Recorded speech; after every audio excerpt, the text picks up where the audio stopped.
Hi everybody, welcome to another edition of Around New Britain with Mayor Stewart, a show that updates you on the issues facing the city of New Britain. A big thank you, as always, goes out to Nutmeg TV for the technical assistance in bringing this show directly to your TV screen. If you happen to miss this episode, or if you live outside of Nutmeg TV's viewing area, you can visit my YouTube channel for a complete listing of all of the Around New Britain shows, or you can check us out on nutmegtv.org. Over the last 3 years, I've made a serious commitment to making government more transparent and accessible to the people that we serve. All of you watching, I want you to know that my office is always open to you. People that are looking for solutions to problems that they have, maybe someone who just wants to come in and talk about something that's bothering them in town. My office is always open. I have a great staff, always willing to take your call and talk to you. We can do this also once a month at my open office hours, or we've been seeing a lot of success on Facebook and Twitter, so feel free to reach out to us there. There's some incredible things that are happening in the city of New Britain, from developments large and small to beautification projects, community events, and lots more. This show, and I hope my guests on this show, can be able to provide you with a perspective into our great city that you certainly can't get anywhere else.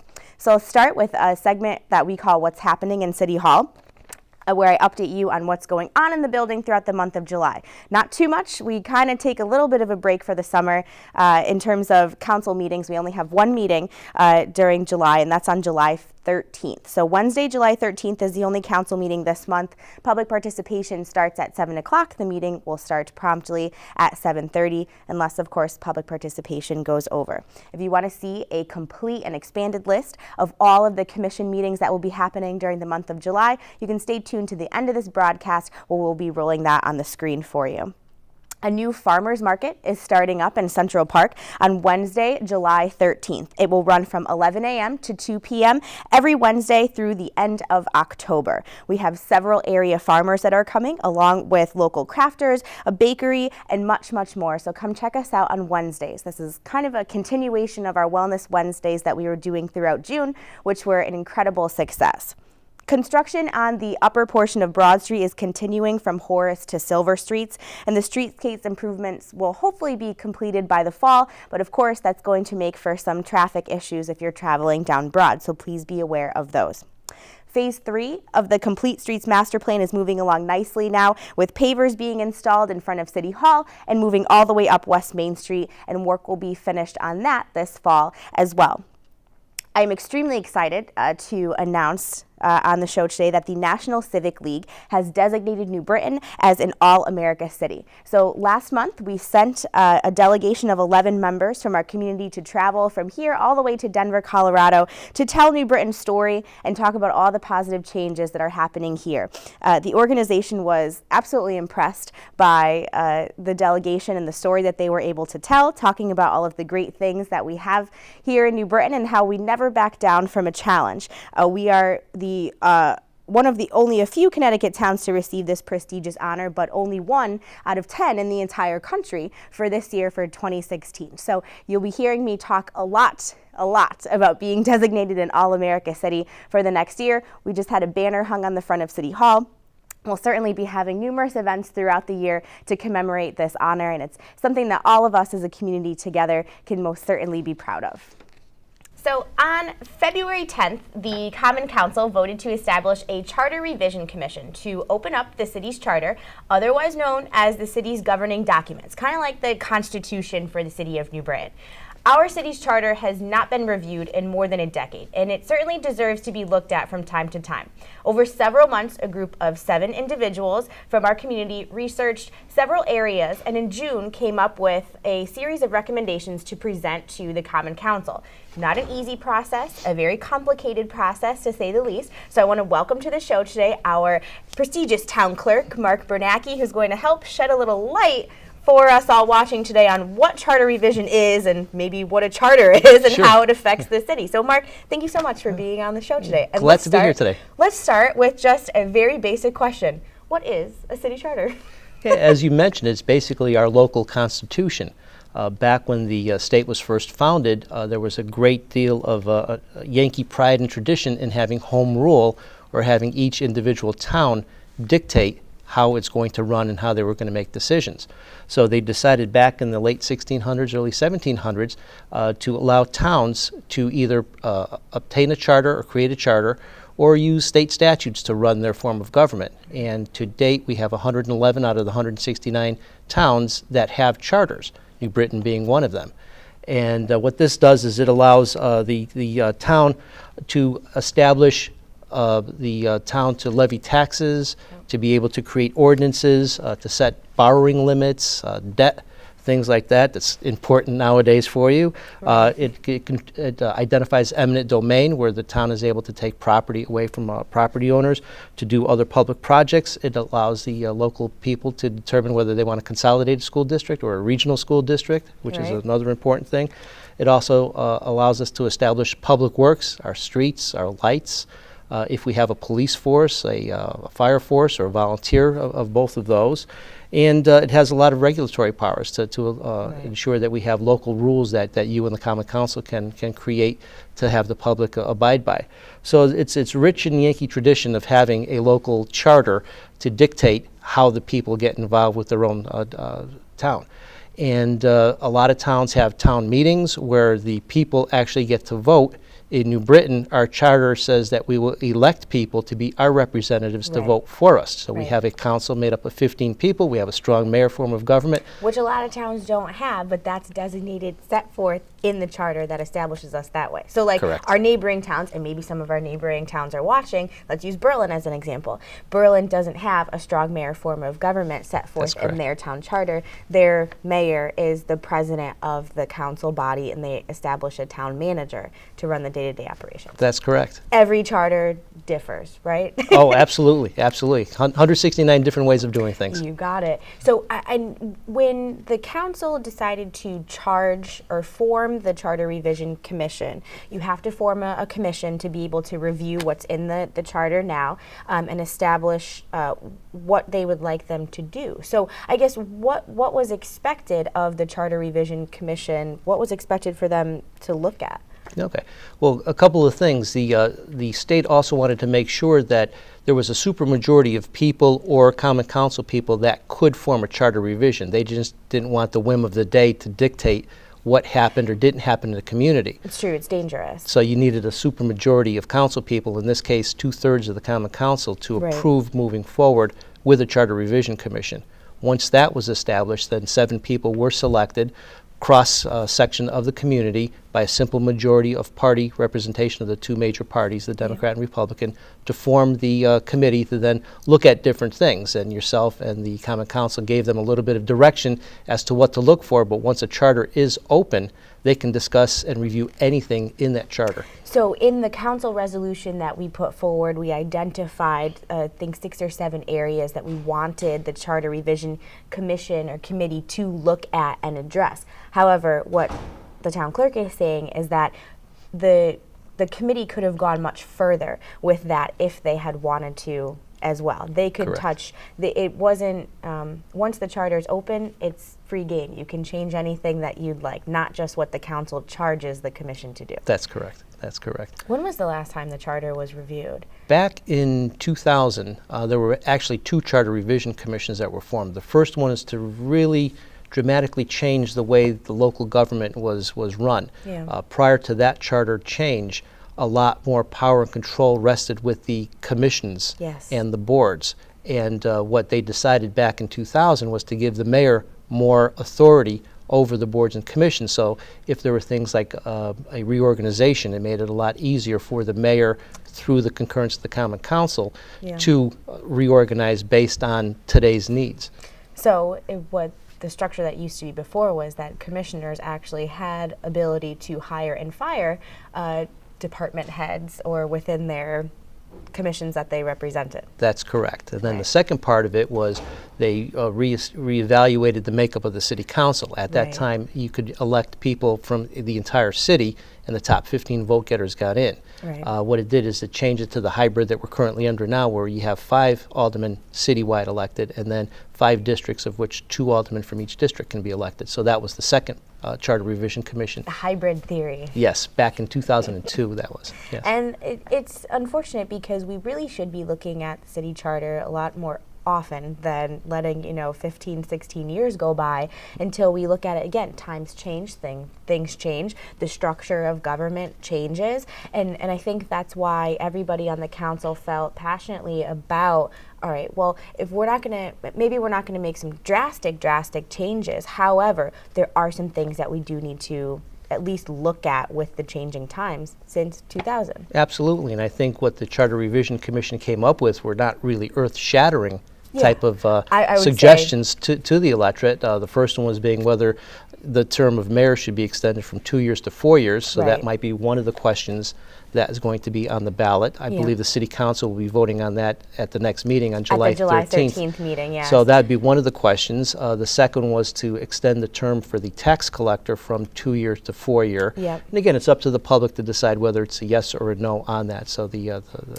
voters of New Britain have that opportunity. And then the third question was basically all of the above, which weren't really earth-shattering, but it was more like putting language in to say that there will be a Public Works Commission because they thought it was important to recognize that and put it in the charter versus city ordinances. I know that they discussed things about the length of the budget cycle that you just went through, whether that should be compressed even more, and that was defeated. So there really weren't too many other type of changes that were made at this time. Not too much controversy, but you never know. It's up to the electorate to It's decide. true. So so those were the final questions, the proposals that the commission has sent to the city council. So what the city council will be debating is whether we should have a question to have a 4-year term for mayor, a 4-year term for tax collector, and there's kind of that all-encompassing, just to summarize, question about just small minor changes in the charter that would make kind of the administrative functions easier for us, but not necessarily affecting the taxpayers at home. Correct. You wouldn't see, so you watching, you wouldn't see these changes. It would be for us that have to work within our charter on a daily basis, some things that would just help us out. So now where's the process go from here? So it goes to the city council, and then what happens? Right. Well, the city council, again, on July 13th would then determine whether they want to accept the document that was presented to them by the Charter Revision Commission. If they decide to send back the charter for some changes, that is a specific timeline where the Charter Revision Commission has, I believe, 30 days to enact changes to send it back to the Common Council. If the Common Council likes what they have in front of them, they could then accept it within a 15-day period, and then it would go directly onto the ballot for November. And that's where the debate has to happen on what the questions would look like on that ballot. So when you go to vote this November and you vote for president and state senator and state rep and everybody that you're voting for, you will see definitely two questions, maybe 3, maybe 4, we don't know yet, but there's going to be charter revision questions on your ballot somewhere. And I think that's probably the biggest piece that we wanted to share with you today, is that those questions will be there, and it is up to you, the voters of the city, to be able to make that decision. So we don't have a lot of referendums in New Britain. I think charter revision may be the only one that we do. So when you go to vote in November, remember that there are charter revision questions, and we need your help to be able to either make those changes or maybe not, but that's up to you, the beauty of democracy. And as a testament to you, you could really set that referendum question any day of the year, but you chose to have it on the presidential election, which would guarantee that there would be a lot more voters coming out to vote. So hats off to you and the city council for deciding to do it on the November election versus a special election where you get very few people coming out. So it really engaged the public. And we certainly hope that everybody is paying attention and will read up on it. This isn't the first conversation that we're going to be having about charter revision. You're going to be reading about it in the newspaper. We're going to be talking about it from now until November, just to make sure that the public is educated on what it means and what changes could possibly happen because of it. So I think I guess the debate now is, what kinds of questions will appear, and really just crossing our T's and dotting our I's on making sure that what does go out to the public is clear, concise, and easy to understand. I think that's good. That's correct. That gets confusing sometimes too for people. Yeah, but you're also making it a lot more transparent too, and the questions have to be a yes/no question, and they're fairly simple questions. Should the term of the mayor be changed from 2 years to 4 years, effective at your next election in November of 2017. Yes or no? So same question for the tax collector. And those will probably be the two most controversial questions that will open up debate. And if I could just provide my opinion on it for a few minutes, which I may. Most cities that we're seeing in the state of Connecticut are moving from a 2-year term to a 4-year term. It provides a lot more stability in terms of the administrative standpoint. From the administrative standpoint, as the town manager for the city, I have to balance the administrative functions with the politics, right? And I guess many other cities across the state are realizing that if you had a more stable term for mayor and for tax collector, you would certainly take some of the politics, remove it out from the position, and be able to focus more on the day-to-day operations. Without have to worry about being clouded by some other things and worrying about elections. So you're looking at towns like Torrington have done it. Hartford is 4 years. I think the commission talked about 2 or 3 others. Bristol went to 4 years. Right. Anyways, that's just my 2 cents. But and the other things that they looked at too were whether to make the office of tax collector and town clerk a more professional versus political type of appointment. Right. So I think what happened with the Charter Revision Commission, there was not enough time for them to truly evaluate and vet the process of whether to change it from election to an appointed or civil service type position. Right. But again, a future Charter Revision Commission can be established, has more time to look at it and I think look at the changes. Like kind of what we were talking about was this needs to happen more often. It has to be a more regularly occurring thing. Although charter revision can be controversial, we have to make sure that we're doing our due diligence and opening that up to take a look at these operations more often. Correct. But it's a town clerk's dream. So I just want to say thank you for bringing some great town clerk knowledge to our viewers today. I want to thank you so much for taking the time out of your schedule to be here. We know you're really busy, but thank you so much. And everybody watching, this isn't the last that you're going to be hearing from us. Mark Bernacki is going to be coming back to you to make sure that he teaches you everything you need to know with an overview of the charter review process. So Mark, thank you so much. Great. Thanks for having me. Before we close the show for today, there's a few events going on in the month of July that I would like to share with all of you. The music at Walnut Hill Park, so we'll be continuing our summer music series at Walnut Hill Park at the Darius Miller Bandshell. That will begin on Wednesday, July 6th with Timmy Maya. Those music series will go from 7 to 9 p.m. every Monday and Wednesday throughout the summer, right up until August 31st.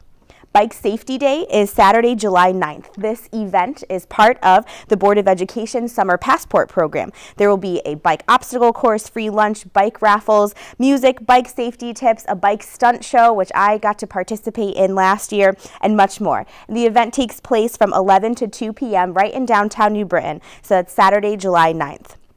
New Britain, once again, is host to the Nutmeg State Games this year, and many of the team and individual event competitions take place throughout the month of July at venues throughout our city. So you can visit nutmegstategames.org for a full schedule, and I encourage you to come out and watch. Our Commission on Persons with Disabilities will host their Abilities Walk and Roll this month on Wednesday, July 27th at Walnut Hill Park. The event begins at 6 p.m.